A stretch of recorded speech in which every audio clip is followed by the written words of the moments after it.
Socela ukusithatha usibeke ukuthi yini isifo senhliziyo simbona ngani futhi umuntu mayingathiwa ngenzeka ukuthi usehlaselwe isifo senhliziyo.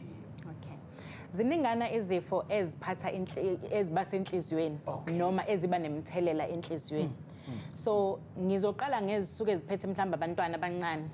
Kenzeka umntwana mezalwa kuthiwe inhliziyo yakhe abanye baye bathi iyavuza. Oh yes. Uthola abanye bazalwa benalezo inkinga. Ezinye ke ukuthi umntwana ngokukhula kuzivalekele. So uzothola ukuthi umntwana kuthiwe unenkinga yenhliziyo kodwa kuthiwe asizumhlinzo kwamanje. Nizoloke niza aloke ehlola mhlawumbe emva kwenyanga ezukuthi kubonakala ukuthi ngokukhula kwakhe kwenzeka kanjani.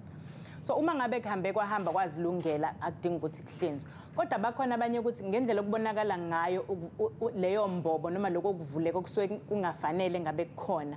Kudingeka ukuthi ahlinzwe esanda kuzalwa mhlawumbe esanda kuqeda unyaka kuthiwe sekufanele ayohlinzwa. So izifo lezo ezitholakala kakhulu kubantwana.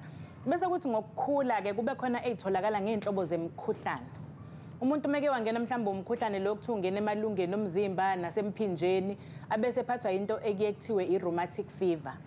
Yona ayisajwayelekile kakhulu manje ngoba sekwaba khona ukuthi abantu bayashesha ukulashwa babe ukuthola ama antibiotics. Kodwa uma ngabe umntwana kwenzekile waphathwa i-rheumatic fever so kubantu abangangathi base baningi abasanalawo ama complications abaphathwa i-rheumatic fever bese bancane. Uma ngabe ke kwenzekile umntwana waphathwa ile rheumatic fever kuba nokuthi umzimba ushise kakhulu ajuluke ayizwe futhi inhliziyo ukuthi ishaya ngamandla. Absolutely. Kokunye kuze kubonakale naseyinzisheni kube ngathi kuyophe inzisheni kanjalo kunezimpawu zakhona siye sizibona. Kodwa umntwana uma enenkinga yenhliziyo sibona ngokuthi akhathale kakhulu angathandi ukudlala. Absolutely. Umethi uyadlala komunye aquleke omunye kuze kufike ukuthi nakudlikiza.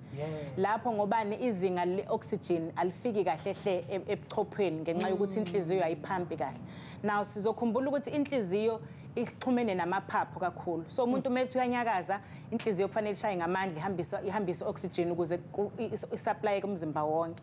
So njalo uma kukhona ukunyakaza izifo eziphathelene nenhliziyo kuyenzeka kube sekuyashintsha.